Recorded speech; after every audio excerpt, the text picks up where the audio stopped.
Hello and welcome to episode 81 of Fergo and the Freak. I'm that bloke from Rugby League Project, Andrew Ferguson. You can find me on Twitter at AndrewRLP.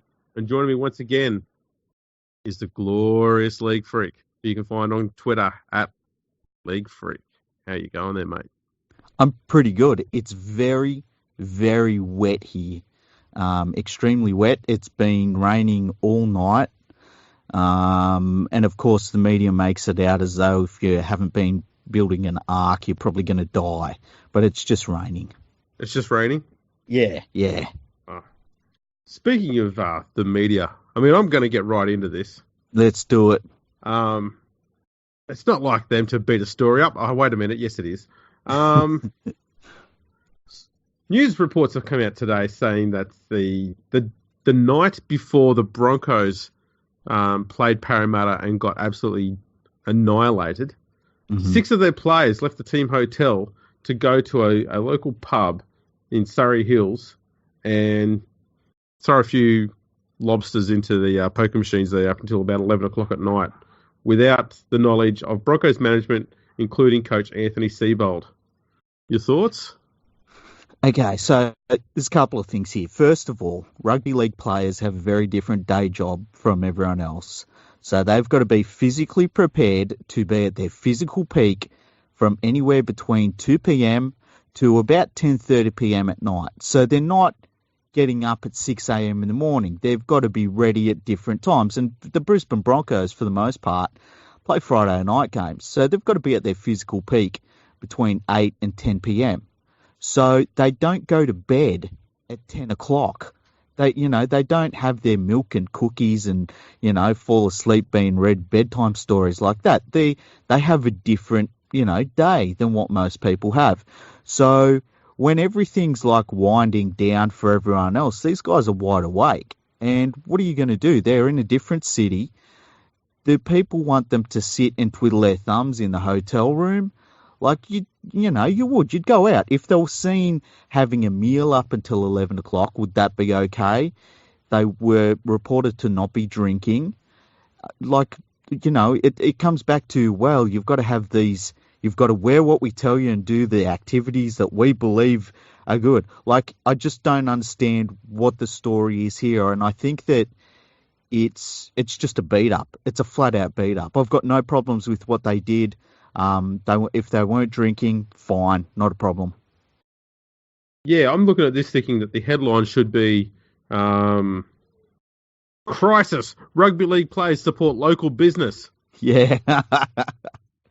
Oh, man.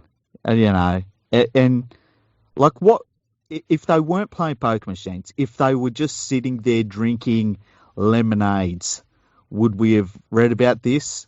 If they were drinking, if they were in a, I don't know, say they were in the hotel lobby that they stayed at and just talking, we wouldn't have heard about this. But it's because, and it's always a popular pub. Like, it's never an unpopular pub. It's never a quiet pub. It's, they went to a popular pub and they were seen out together and there was a group of them, and it's like, just calm down. It's never some ramshackle joint that's, on its last legs about to close its doors. Yeah. It's always popular. The article says they left before 11 p.m. and only one player stayed behind and he just quietly played the poker machines. It's very, very strange to me that this is being turned into something. Well, it's because they lost by 58 points to nil. I think if the Broncos had have won this game 58-0, this story here doesn't see the light of day. Yeah. But what this is fishing for something that's not quite there in the hope that it creates something that leads to another story, such as players getting suspended or someone getting sacked or something like that. If it leads to that, then they go, we kind of created a story, which created another news story. We've generated our own work. Hooray! Yeah. And if you have a look at the what is being talked about today in a lot of the media stuff, outside of this, it's like 80% of the sports news today is the sports media talking about what journalists have said about events that journalists are talking about. Like, it's not about what's actually happened on sporting fields. No, that's right. That's right. There's no one's no one who's being paid the top money anymore is commentating with any analytical nous about what goes on the actual football field. Like, when was the last time you saw any top line journo at the Sydney Morning Herald or the Daily Telly, the Courier Mail, for example, who wrote about why the Melbourne Storm was so good on the field or why the Titans were so bad on the field? Yeah. Like you were telling me before there was an article about the super secret way that the Storm are getting good young players. And you were telling me about it, and I'm thinking to myself, contracts? Like, yeah, there wasn't any super secret thing. It was like they signed contracts with players. Yeah, they've got very, very, very good talent scouts. Yeah. And brilliant recruitment people. Yeah. It wasn't there was no secret. No, and Bellamy will tell you himself that he's not the sole reason why that club's done so well and had so many good players come through there. He's never taken full credit for it. He knows that there's good people in there doing a lot of that hard work. Makes his job easier. Leaves him to focus solely on making the team better on the field. Mm-hmm. Any good coach has those people around them. Poor coaches don't have them around them, and they're poor coaches as well. Yeah. It's just, it's no secret. But this story about the pub thing, as I said, if they had have gone to, say, the local Masonic lodge and had, say, some Pepsi Max while playing Monopoly till 11:30 at night, yeah. Do you think anyone would give a shit? No. I can't see how this is any different. The only thing they've done here, is the fact that they were on poker machines. They've demonized the poker machines to make it look like they're doing something bad. Mm-hmm. Yeah. That's the premise here. Poker machines are bad. Yeah, pretty much. And they were doing something bad because on the pokies. They weren't on alcohol, but let's find some other vice that we can attach to them that's negative and build a negative connotation around that and make it out like some sort of massive bloody drama that's going on with the club and there's a culture problem and all sort of crap. And going, no. You know what? You've nailed it on the head. They looked for a vice. That's what they did. And it was gambling. Yeah. And, it's just unbelievable. And I could think of a million other activities that these players could have done. Like if they had said that these players were at a golf driving range until 11 p.m., I think most people would have been like, oh, that's actually pretty good. That's like team bonding, But they were sitting around on poker machines. Oh, you know what that means. Oh, It's like, what? They were chilling, man. Chilling before a game.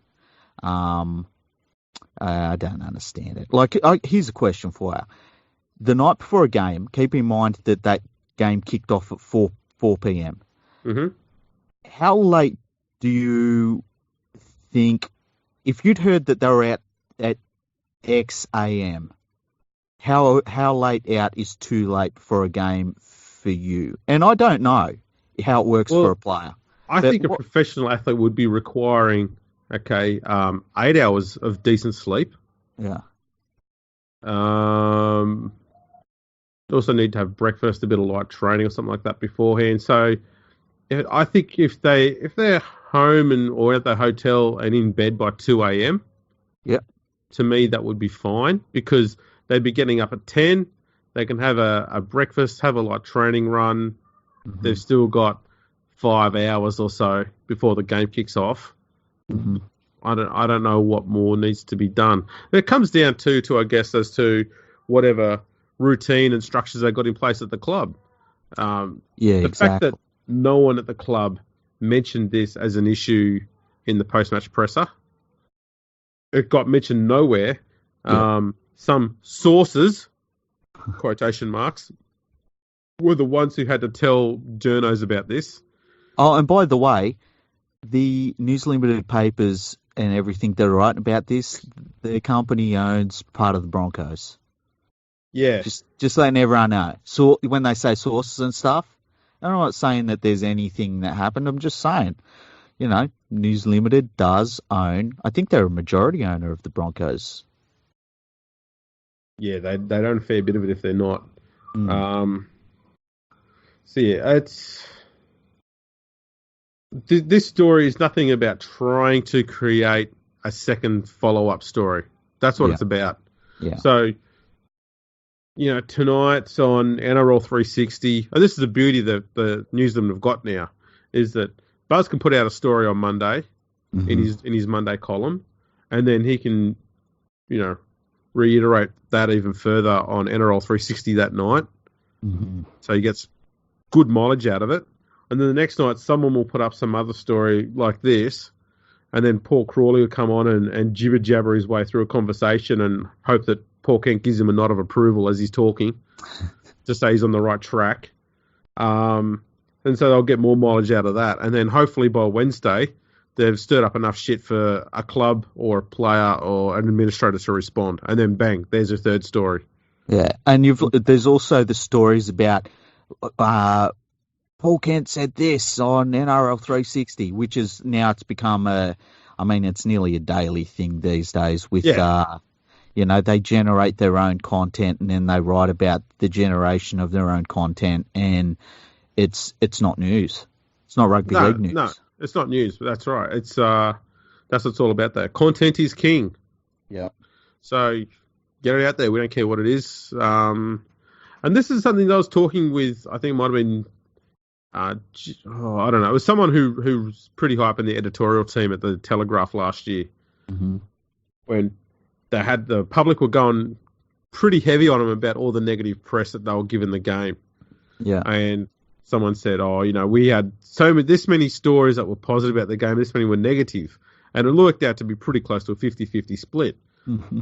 But I pointed out to them that the difference is you run the good story once, but you run that one bad story every day for a week in the paper, then on NRL 360 and on any other NRL show on Fox Sports. So the one good story and the one bad story, sure, that's legitimate and correct, but you run that bad story 10 times harder, 100 times harder than the good story. A good story gets one mention, that's it. And this is just further example of that, is find something, try and make it sound like something negative. You can bet your bottom dollar they'll be mentioned on NRL 360 tonight. Yeah. And they'll be badgering the club tomorrow to give them because they won't talk to the club today. There's no point. You want to get the story out today, talk about it tonight, contact the club tomorrow, because that's when you get your next day of mileage out of it. Yeah. So it's what it's all about. It's how the system works. Yeah, it's kind of weird and gross, and it's why I feel as though a lot of people see a lot of what we see in the media is just noise. Unfortunately, a lot of people get wrapped up in it. And I've said a number of times, the best way to enjoy rugby league is just to ignore what's going on in the media. And I know that we're hypocrites saying that, because if you listen to our podcast, you're still getting that in some capacity from us. But it's seriously, if ever you feel as though there's a lot of crap in rugby league that goes on, if you stop watching those shows and stop listening to podcasts, I'll say that too, and just watch the games. Don't watch the pre-game shows. Don't watch the post. Just watch the footy games. You'll enjoy rugby league so much more. Yeah, look, one thing about that hypocrites thing, which is inherently correct, but at the same time, I've heard a lot of people say, it's just clickbait stuff. Don't click on it. But the problem is, if the clickbait stuff doesn't get addressed and corrected by people, then it will continue and it will magnify and get worse and worse and worse. The reading public they're the balance here. And it's up to some of us to put our hand up and say, call it out when it's wrong. Because if we just keep letting it go by, they'll just keep doing it. Yeah, I think that's what we try and do on this podcast. Exactly, we try to, if we see something that's like this story here, you kind of read it and it's just bullshit, and you try and add a sort of a level-headed voice to it, because this is a story about a bunch of dudes, and the cool thing is there's a few different generations of players in the lists of players that they named that went out together, and they just went out for a quiet night together, before a game of footy, and a big game of footy, yeah.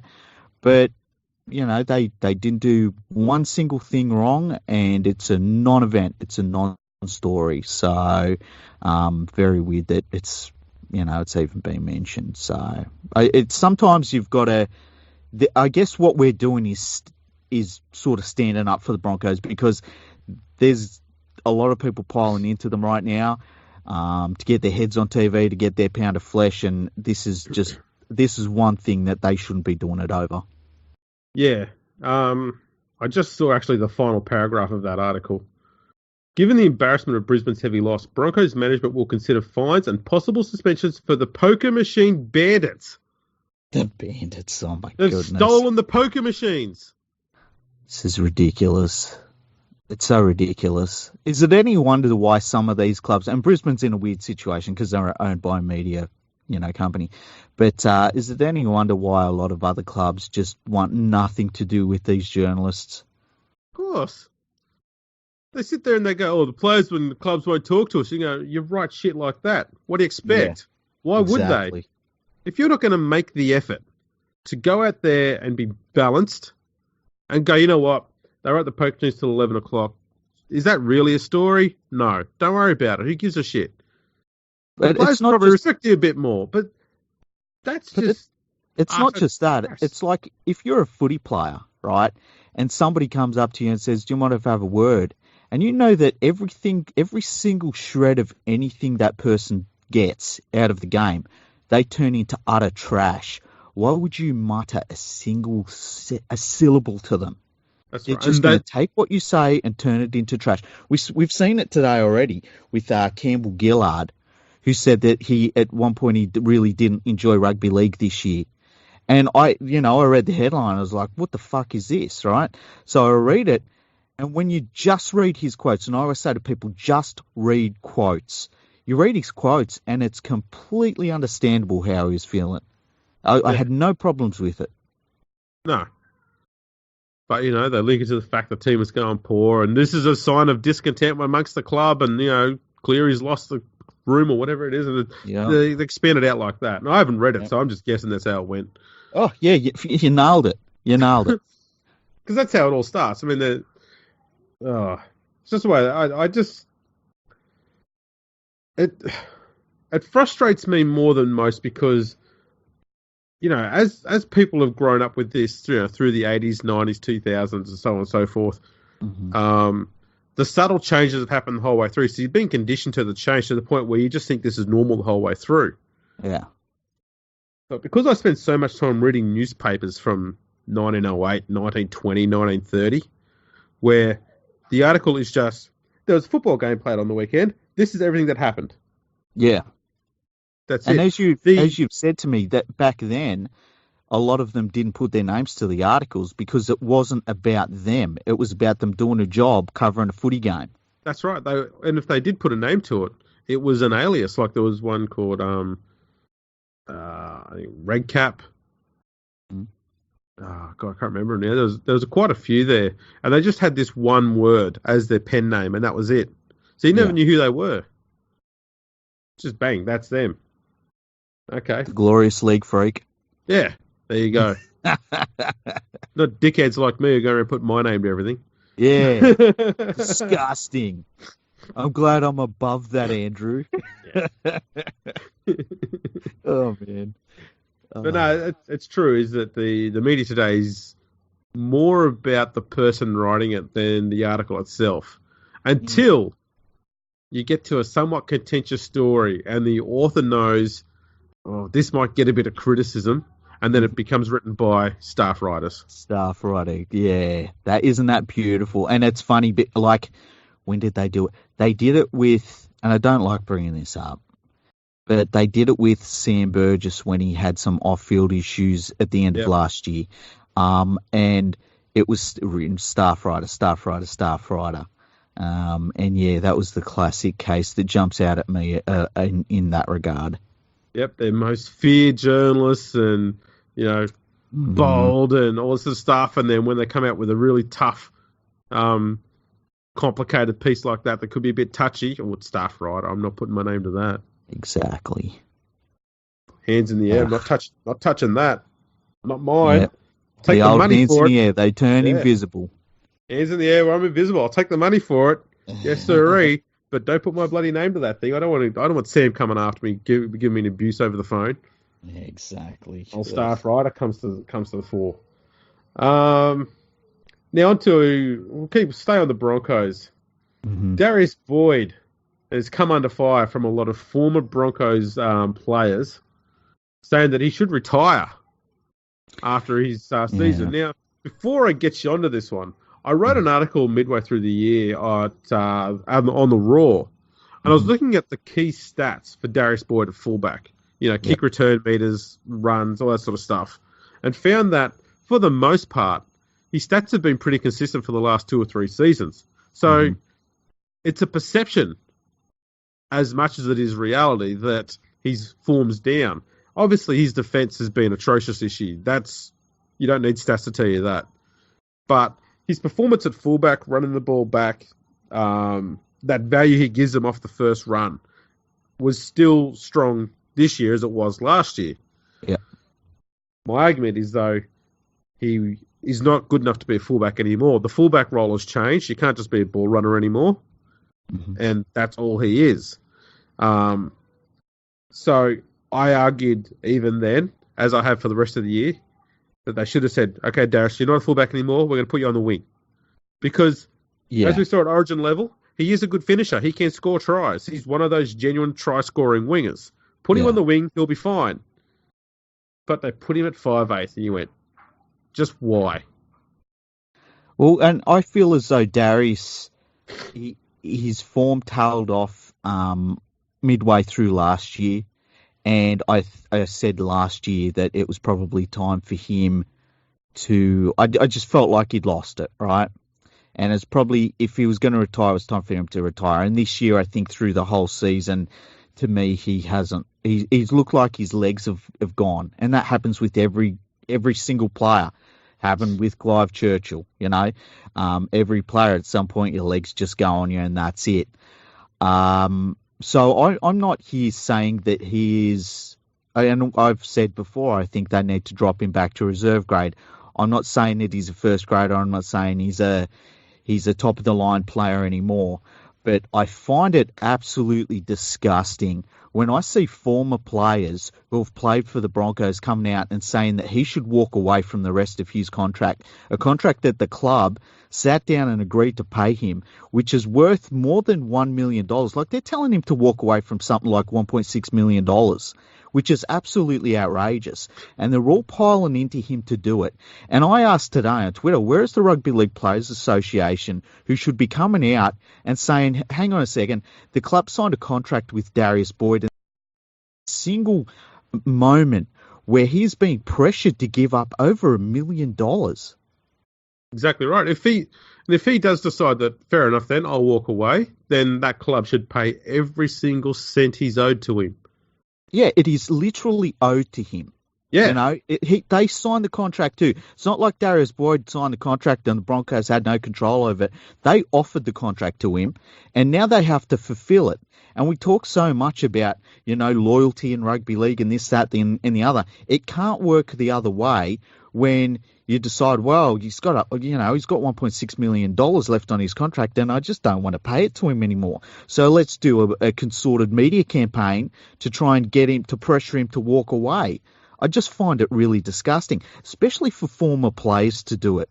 You know what? If it's some idiot media person, who cares what they think? But for former players to be pressuring him to leave $1.6 million on the table, I just find it disgusting. I wonder how much of it is a bit of envy. Like, Sam Bacco and... Was it Sam Bacco? No, Greg Dowling. Sorry. Greg Dowling. Willie Calm was another one. Steve Renoff. Did it? Yeah. None of those blokes would have been on $1 million a year. No. And, Darius, his legs are gone. I'm not saying he's a first grader, but he has earned that money. That's his money. It's no one's right to go up and try and pressure him publicly to walk away from that much money, because They sign the contract and they have to honour it. And I That's hope right. he stays there. And if they want to put him in reserve grade, that's fine. That's what I would Look, probably do. I generally think he would be fine if they put him on the wing. I I don't don't see see any how. problem with that. Yeah, Yeah. I don't see how there'd be a drama. It's not like they've got stunning wingers that would keep him out of the side either. No. I think he'd be completely fine on the wing. He's been a representative winger, played really well as a winger at rep He's level. he's still safe under the high ball. He can still do quick returns. Yep. And Wouldn't be in the spine, which is where you need him to be, is out of the way when in the team's attack. Yep. I just find it really gross the way that people are piling into him. And it's not about his football. His football has not been good this year. I'll be the first to admit that. But yeah, there's something really wrong with what I think we're seeing with this public pressure that's been applied to him. And I really do wonder where the Players Association is. How many times do we see these sorts of issues where the Players Association should be howling from the top of their lungs in defence of their own members, and they're silent? What is that all about? I've been a little bit critical of the RLPA, excuse me, in the past. The first time was when Todd Carney was sacked by the Sharks. Yeah. Because the Sharks then came out and said, we're offering him all the support he needs and counselling and whatnot to help deal with this. And I thought, shouldn't that be the job of the RLPA to offer that? Yeah, they should at least be there doing something along those lines. Yeah, and I just got the impression that half the time it seems like all they do is collect their subs from the players and then have occasional meetings. Yeah, try and chase money from the NRL. I don't know what else they're doing or what their authority is, what power they've got, but I feel like they are nowhere near as vocal as they should be. I agree. And this is one instance where as soon as somebody muttered that he should give up $1.6 million, the RLPA should have been right in the front foot and said, no bloody way. Exactly. That's the whole point of them. We're here for the players. There's no way any player should forfeit any money on any contract, no matter what their form is. It's a different story if they've brought the game into disrepute, if they've broken the law. Fair enough. We'll have a discussion then. That's a different bloody matter. Darius hasn't done that. He's just out of form. And he's not being helped by having a dimwit coach playing him out of position while out of form in the spine of all places. Don't put him in the halves with a rookie halfback. How is that ever going to work? Yeah. I don't get it. Yeah, I mean, you could make a really good case that they set him up for failure in that regard. But yeah, I feel sorry for Darius. I really do. I'm not his biggest fan. I'm not his biggest critic either. No, but look, we've always thought of the way it is, okay? And if we're going to criticise a player, it's either clearly mockery or it's because it's to do with their on-field performance, as it should be. Yeah. We're not going to sit there and tell him, mate, you're crap, you need to walk away from the game. You say, he just shouldn't be in first grade anymore. Go back to reserves. Go on the wing. And it sucks because every single player has at some point, they run out there and it's just not there. And whether it's their desire, and I'm not questioning Darius's desire at all, I'm just talking in general. Sometimes it's their desire isn't there, like they've just changed as a person where their priorities are different. Sometimes their desire is 100% there, but physically their body just, they can't do it anymore. And I tend to feel as though it's a little bit that for Darius, that he, sometimes, and I said this earlier in the year, it's like he pushes that button, his go button, and there's just no response from the engine, It's a sad point for any professional athlete when they get there, and every single one of them gets there at some point, every last one of them.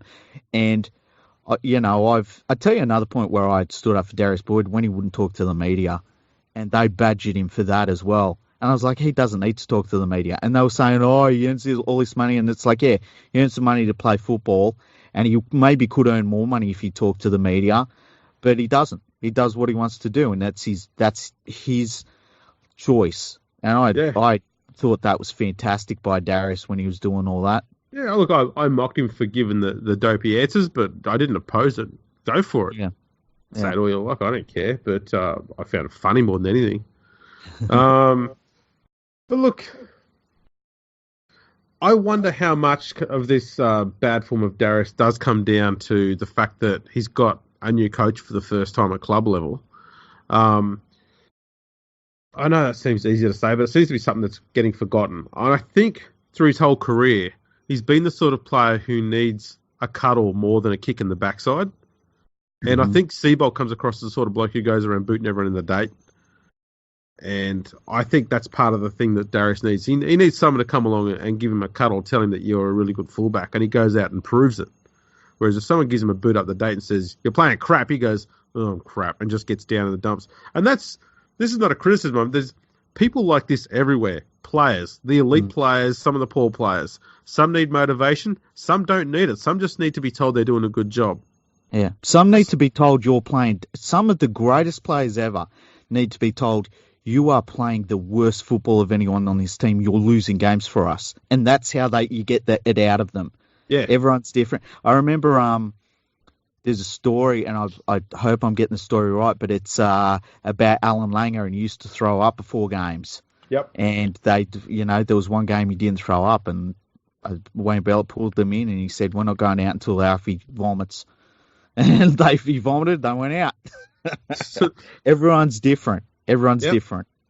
That's right. And a good coach can figure out which players to cuddle and which ones to kick in the arse. Mm-hmm. And I don't think Seabold has been at that club long enough to know which players he needs to treat like that. I'd argue that he probably should know by now, but I don't think he does. I would also say this. Darius Boyd at his very best, at the very peak of his career, if you said he's going to play 5'8" at club level for half a season, I don't think any good rugby league judge would be comfortable with that. No. No. Look, I'll put it this way, okay? I think Darius Boyd in the prime of his career was kind of like, style-wise, Valentine Holmes. You would not put Valentine Holmes at 5'8".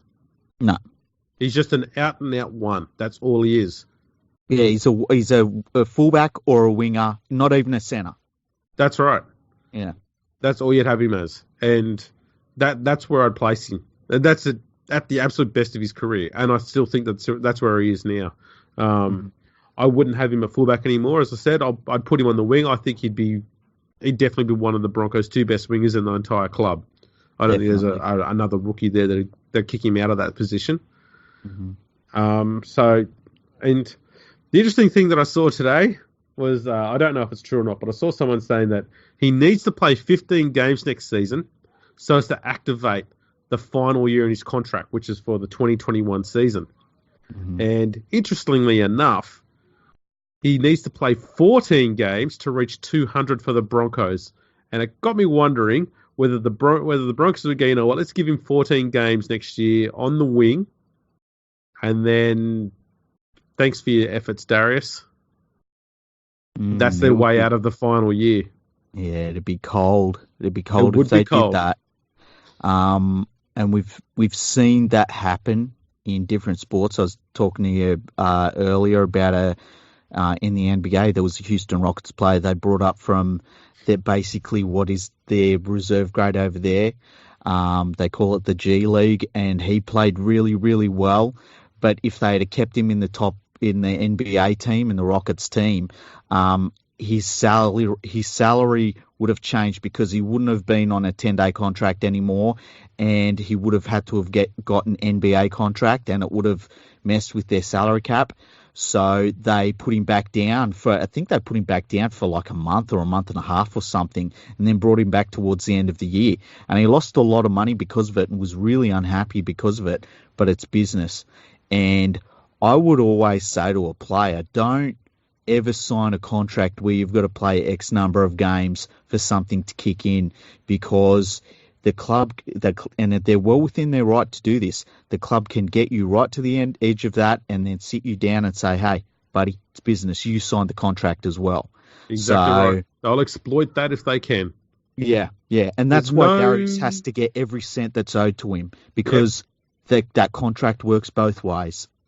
There's no loyalty in the game. Everyone's got this weird romanticized thing that, players aren't loyal. As we've discussed in the Dennis Tutty episode, clubs have never been loyal. No. And if they are, it's to specific players for specific reasons.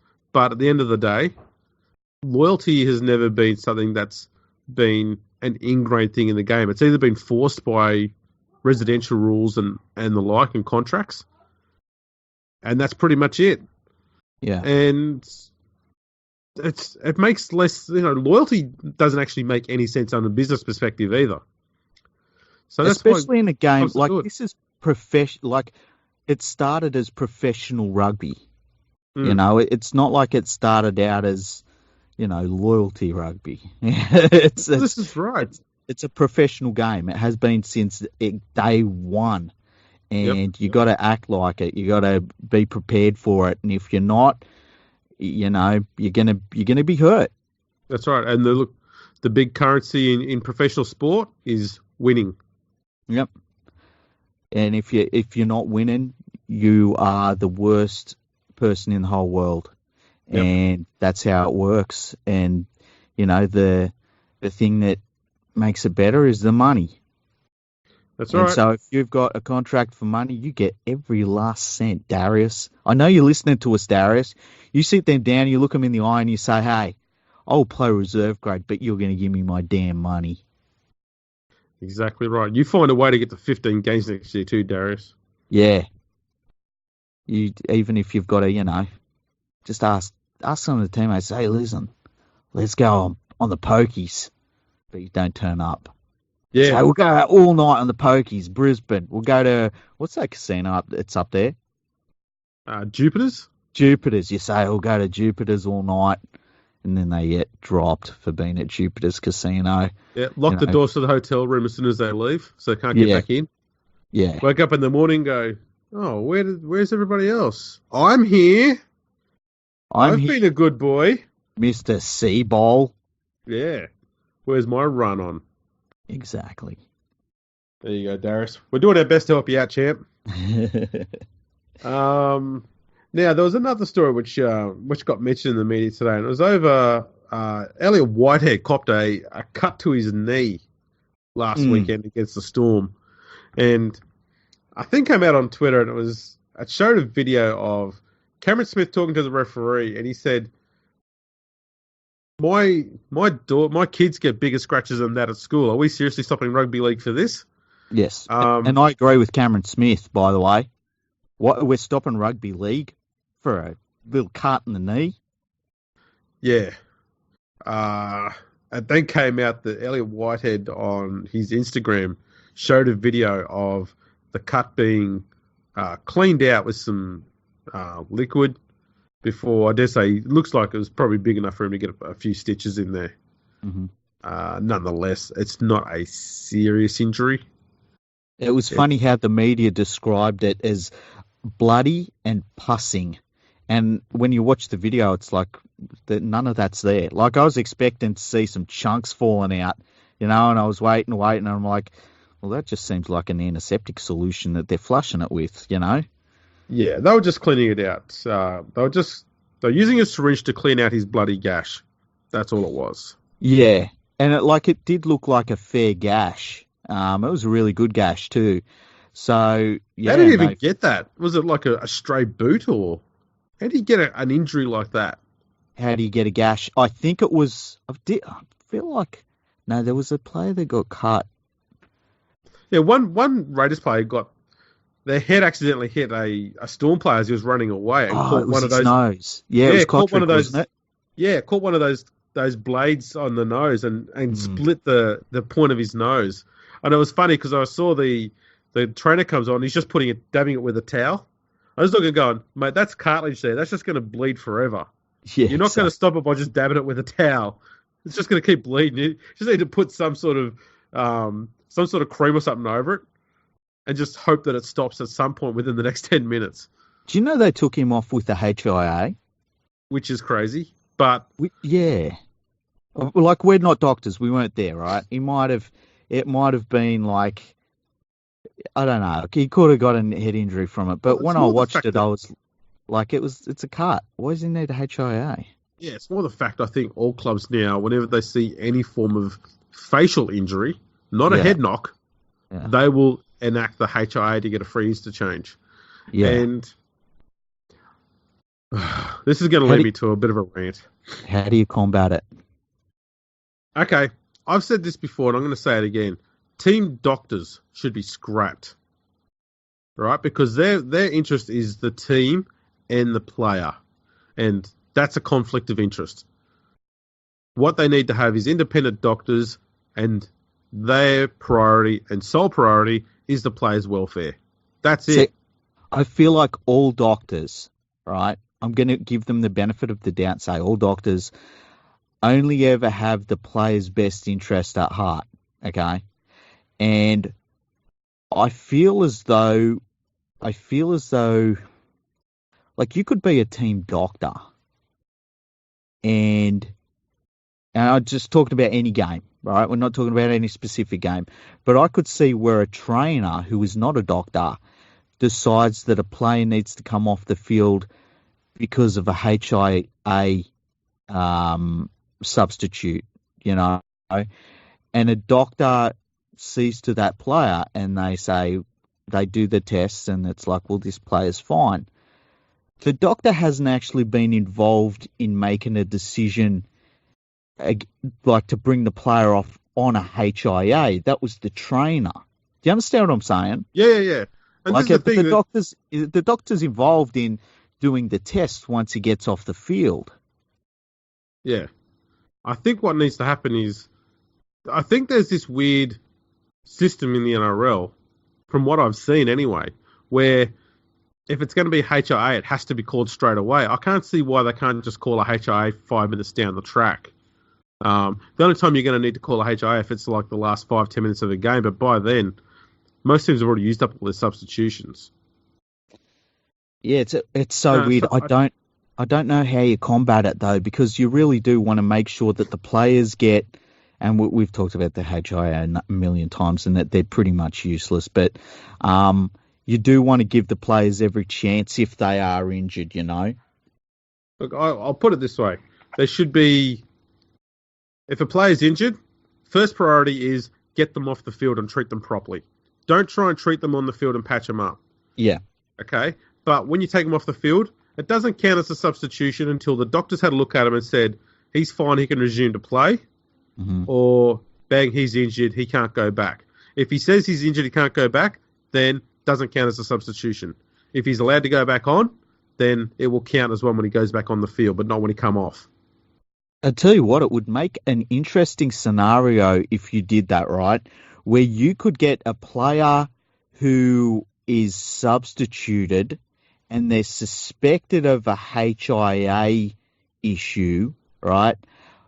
But if you're later in the game and you need that substitute, like you're making a lot of difficult issues for everybody involved. Like, all of a sudden, instead of it just being a straight swap, now all of a sudden it's like, well, if I rule this guy out, and I guess it's the way it is now, he's gone for the rest of the game.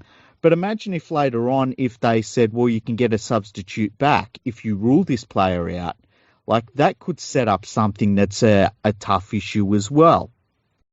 Well, perhaps reduce the number of interchanges to 6 then. Because then if it's going to get exploited, it's only going to get exploited once or twice, which is just going to keep the game where it currently is. Yeah. I don't have the answer for it. Like, I don't know. Well, the alternative is you go back to what we had in the 80s and 90s, where as soon as a player comes off the field, they can't go back on.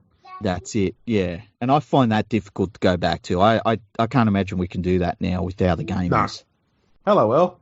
I just did the surprise egg thing, and looks like a dinosaur, but it's a lizard. Wow. It's a lizard, and it's a green one. Okay, that's kind of the same thing. Nice. There we go. I've got to have a look at this thing now. This is a Lizard toy. Go on. Did you make that yourself? Yeah. Wow, that's fantastic. It's a green lizard. Yeah. What's Well it made done. out of? It's out of a Kinder Surprise. Yeah, Oh, nice. the That's pretty surprise- cool. The surprise egg. Well done, El. I eat it all that. Do you know that Kinder Surprise is banned in the United States? Yeah, I have heard that. Yeah, how weird's that? Yeah. But guns aren't. No, well, you don't want to have some of that lethal chocolate lying around while you're cleaning your guns around your Yeah. kid, you know? Think of all the people that those semi-automatic chocolates have killed. Yeah, it Yeah. just happens. Anyway, Yeah. we were talking about football, weren't we? Yes, let's go back to football. So Elliott Whitehead's gash. I tell you one thing I would like to say is that I don't like what we're seeing in the game in terms of play being stopped for everything. I think it's been exploited now by teams, especially when they're in a defensive position. We're seeing trainers pulling up play when players do have literally a cut. That is, I mean, you look at Kotrick on the weekend, that was never going to be stopped on the field. He needed to go off to get that sorted out, but the game was stopped for a long time because of that. So, yeah, I don't like what's happening there, and I think that, and I don't have the solution to it, but I think the NRL needs to look at some sort of steps that are in place in the off-season so that we don't see so many stoppages in play for players that could leave the field and get fixed up, get treated, proper treatment. The HIA one it was always, I mean, first of all, it's woefully inept. It's nowhere near good enough. No. And it was always going to get exploited. And I said from the outset, one possible solution to stop it from being exploited is if a player is ruled to come off the field with a HIA, for a HIA, then no matter what, they do not return to the field whether they pass the test or not. And they also have to take the next game off as well to make sure they're as close to recovered as possible. Mm-hmm. So that automatically forces a team to go, we can't rort the HIA system because we may lose a good player for this game and the next one. And then you've got the issue then where it swings back the other way and players are kept on the field when they've had a head knock. That's the issue you get there. So which is why I think you need to have less power with team doctors, and you need to have an independent doctor at the ground to say, no, he's concussed, he can't come back on. Yeah, and I think that they've got that, actually. I think the NRL has an appointed doctor that they do that sort of thing with now. They need to have the authority straight away. I think if a player has taken a head knock, generally you can see it. Yep. They come straight off the field. We're going to be a situation where we cannot take risks like that anymore. Clubs have got to stop trying to find loopholes around player injuries, especially head knocks, because they are going to become liable. And we've got a case at the moment with James McManus up at Newcastle, where he's trying to sue the club for poorly treating him when he had a few head knocks, and it led to him having to force him into retirement. And he's currently, putting together a case to sue the club. There's a fair chance he'll win that. And if he wins that, that should be the boot up the arse that every club needs to go, we need to stop trying to rort this system for our own benefit in a game because it could back to bite us hard. I tell you the other thing too, and this is back to the Players Association, and I think of that knock that... what's his name? Cronulla fullback that's no good. Moylan. Moylan. He took a knock, and it was one on the jaw from Sam Burgess, and he went limp. He hit the ground limp, and Burgess was put on report, and you could see everything. And Moylan was allowed to play on for about 10 to 15 minutes. And at the time, you could tell. I think we called that game, didn't we? I'm pretty sure we called that game, yeah. And we were saying, why is Moylan still on? He was out. And I don't understand why the Players Association doesn't scream to high heaven when there's issues like that, because it's their members' health. Yeah. Like, I don't understand why that just is allowed to slide. Like, the Players Association is more than just sorting out the collective bargaining agreement and doing things with the Men of League Foundation. I think that they need to be more active in the media, and I think that they need to really come out and be a voice for the players collectively more often, because you just don't hear anything from them. Especially about their health. That's the thing, though, is the current directors on the RLPA are all current players. And to me, that's part of the problem. Like, you need to have players on the board, but there's not enough people who are independent from the players, or not enough people on there who are medical professionals who are there on the players' behalf about their actual physical, mental welfare. Yeah, I know that the NBA Players Association, they have current players run it, and be the president of it and stuff like that. So it's not outrageous that it's that way, right? But and I also think it would be very tempting in an organisation like that to have the board oversee the players and not have too much representation of the players. But then it's like, well, then you'd lose the players' representation on their own, their own board. It's a funny situation, but I think that one of the things that is going to be difficult for a player that's currently playing and training and all that to really keep an eye on all this sort of stuff, and then to be able to come out and have a voice, and for it to not be seen as, and say it's Cameron Smith. Say, Cameron Smith is saying this, that, and the other about the Storm, the weekend's games and stuff, and then there's also Cameron Smith who's the player's representative, and he's also saying this is a person that is from the RLPA. It's a difficult dual situation that is really hard to juggle, I would suggest. Yeah, there's so the current players that are directors on there, and they're going to have some votes soon because two of them have left the game. Wade Graham, James Maloney, Jeremy Lattimore, Joel Thompson, and Cameron Smith, who is the general president. Mm-hmm. Former AFL Players Association director Ian Prendergast is the CEO and managing director. Mm-hmm. Deirdre Anderson is the chair. Nimesh Shah and Pippa Lear are the other two directors on there. So it's sort of half players and half, off-field official type people or executives or whatever they are. But there's no, from what I can see anyway, I don't think there's any medical professionals in there, and I think they need at least one in there. Because this looks to be all about business side of things and not about welfare side of things. Yeah, and, and I understand that there's been a need to go in that direction, the business side of things, and the players needed a strong voice in terms of getting the right collective bargaining agreement in place. And look, when they were discussing that, and there was one season, I can't remember what one it was, where they actually started the season without the CBA in place. And I said they should strike. I was like, man, if these players are running out and they haven't got a CBA in place, that's the wrong thing. They need to just not play, because that collective bargaining agreement would have been sorted out in a couple of hours if they'd done that. But yeah, and I'm not there. I'm not, when they're making these decisions. And I think for the most part, the players and the Players Association, they do take into account that they've got a responsibility to a certain extent to the game to make sure it doesn't get hurt by their actions and being too militant, which is really easy to do sometimes. But I do think that they need a little bit more of a voice. Yeah, they are being too quiet at the moment, and they need to get a bit more vocal. Yeah. Can't agree more with that, mate. So, what else has been going on in the world of sport? You got any other big news?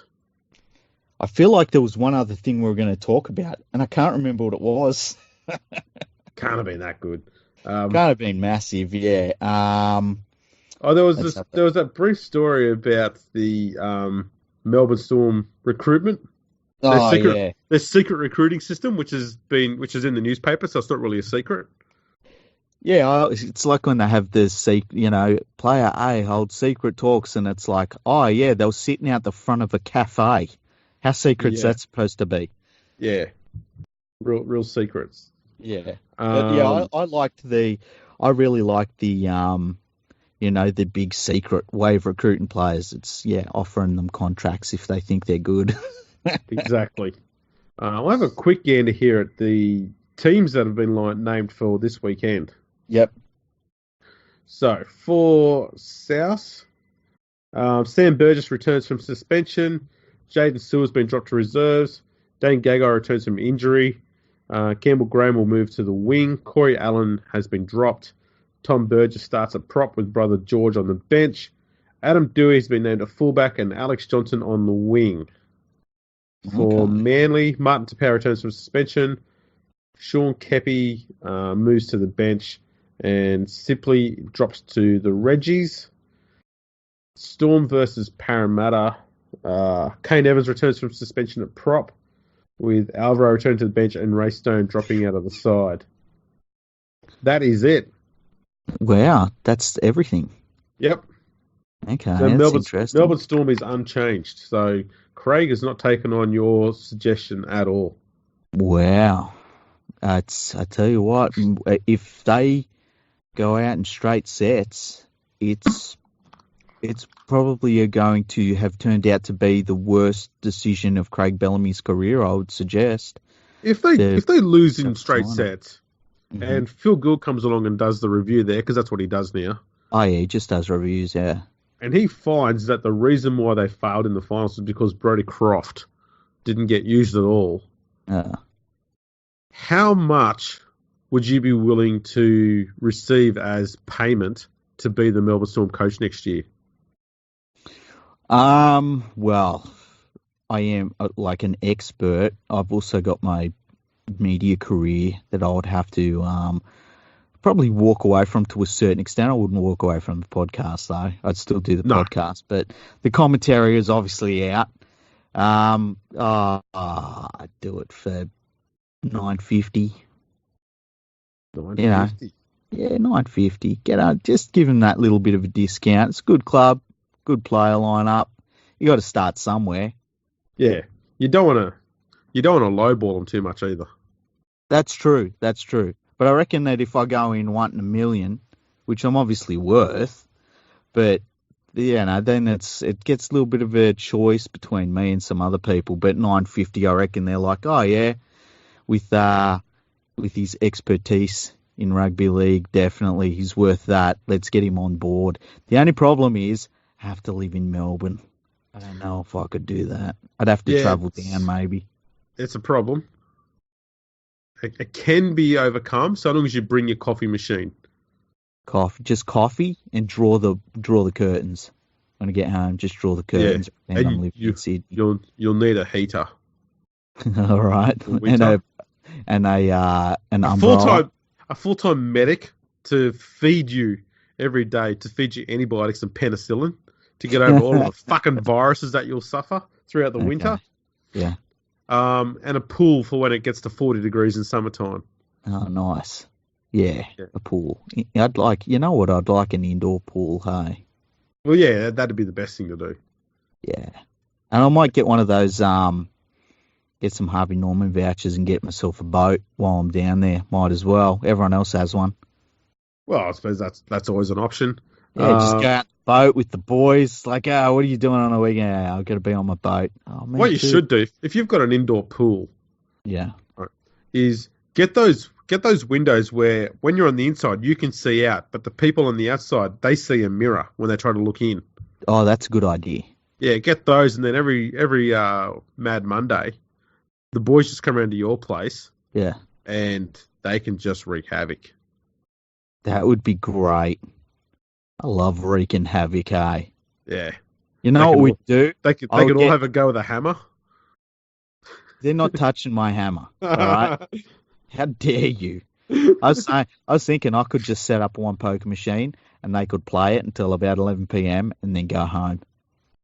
Well, you could just get a whole row of them. Get like 30 in there, one for every player. That'd be handy. They could all come in and play until 11:30, and then you just come out and just say, right, fuck off, you lot. Have my poker games where I keep losing money to the best players in the team. Oh, Yeah. I can't believe it. Oh, damn it. Brandon Smith, have I lost $350,000 to you tonight? Damn. Not again. How can I be so bad at this poker snap game? Yeah. I had like 3 or 4 pictures with pretty faces on them. I thought that was good. But I found out one was from like and I don't know how you keep beating me at this game. I need to stop raising when I've got a pair of 2s. I've got to stop going all in when I've got a 2 and a 9. Yeah. I keep thinking they're good numbers. They'll come through for me one day, but it never works. Damn it. Telling you, losing poker games, it's the way around it. Well, it has to be. You can't lose on poker machines. See, poker machines are a vice. They're bad. Yeah, poker machines are bad. But I tell you what, when I buy the Sea Eagles, when I win the lottery, the $150 million lottery, and I buy the Sea Eagles, I'm going to lose so many poker games. I'm telling you, McNuggets, look out, McNuggets. You're getting paid, son. You are getting paid. Yes, the 150. Let's have a quick chat about that while we've got the time here. $150 million in Powerball is Thursday night. Yeah. What else would you do other than buy Manly? If you can't buy Manly, what else would you do in football world with that money? Oh, that's a good question. Look, if I couldn't buy Manly, if they didn't allow me to do that, I think what I would do. I haven't thought about this, hey. So I don't think. Let's make it easy. Let's make it easy to say, what would you do with your club? Well, yeah, with the Panthers. Yeah. Okay, I think what I would do, they've got a centre of excellence, which is magnificent. They've got training facilities and everything. The only thing they really need is a new stadium. So I think what I would probably do is I'd probably go to Panthers and say, listen, we need council in here. And they'd go and, pick up the phone, get the Penrith council in there, and just all of us sit around and say, listen, I got $150 million to spend. I'm willing to build something for $50 million, whether it be a giant or part of a big, what's it called, like a development of some kind. Yep. But we need to do it all around this. So basically, what I would do is a Singo. You know what Singo does up there on the Central Coast? He's got a lot of businesses and stuff around there. I'd do one of those in Penrith, and I'd say, let's all get together and let's get Gladys on the phone. Let's build a new stadium, boys. We'll build it. Where would we build it? Oh, you could build it. See, they're selling the Paceway. They're moving the Paceway out the back of Penrith, but I don't know if they've sold the ground for developments or not. But you could build a stadium on the Paceway, and then where the current stadium is, you could do something there. Units. Yeah, just heaps of units. That'd be the plan. High rise, high density. And I'd get the penthouse. Can I make a suggestion of one other thing you could do which wouldn't cost much money at all? What's that? Buy out Trent Barrett's contract. He's not getting 1 cent of mine. He's going to be... I'm getting at is he's going to be coaching at Penrith next year at some capacity.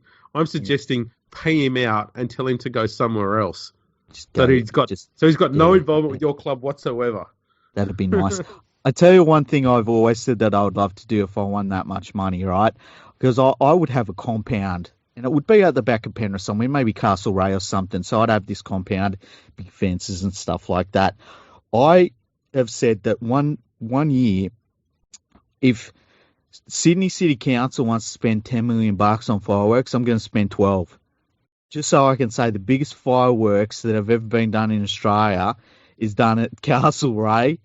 And so all of those dickheads at Sydney City Council can take second fiddle to out the back of Castlereagh because I've got the real fireworks event. That'd be so cool.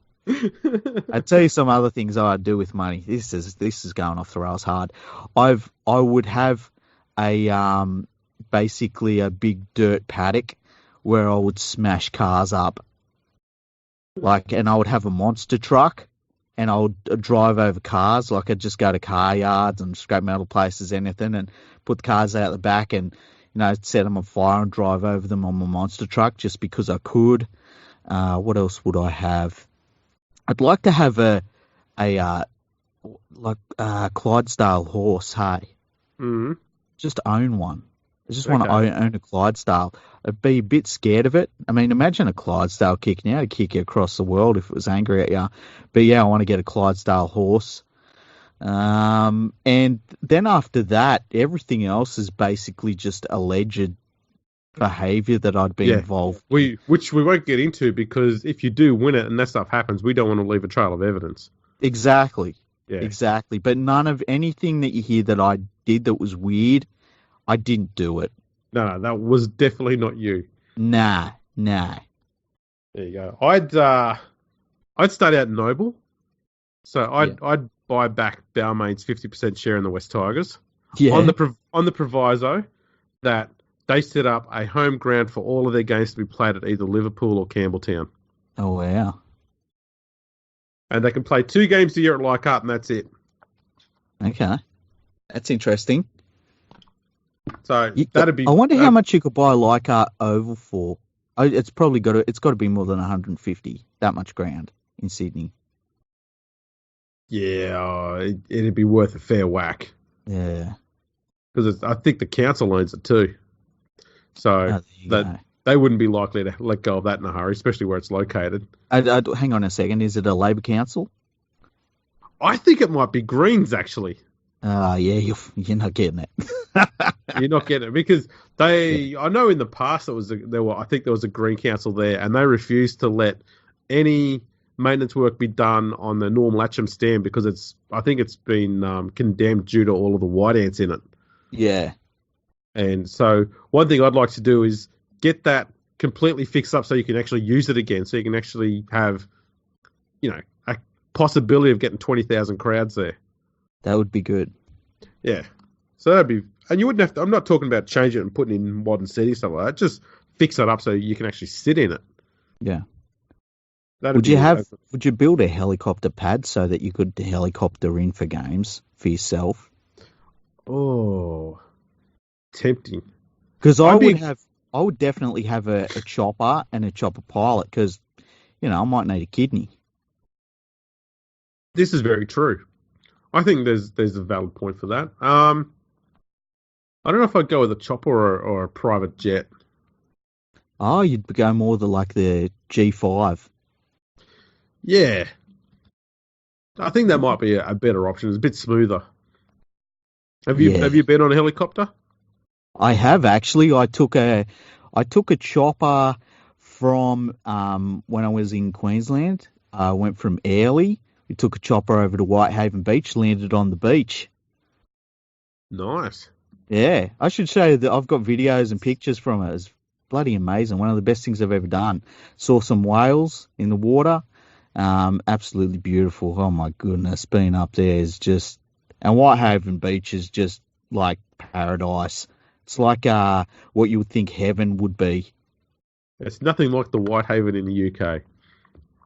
It's basically if you think of Whitehaven in the UK, right? But imagine it near the ocean, and then the complete opposite of that. Yeah. You think of absolutely nothing to do with Whitehaven in the UK. Yeah. Now you're getting there, yeah. Yeah, pretty much.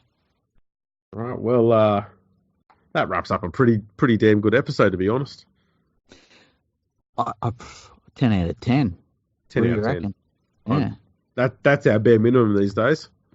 Yeah.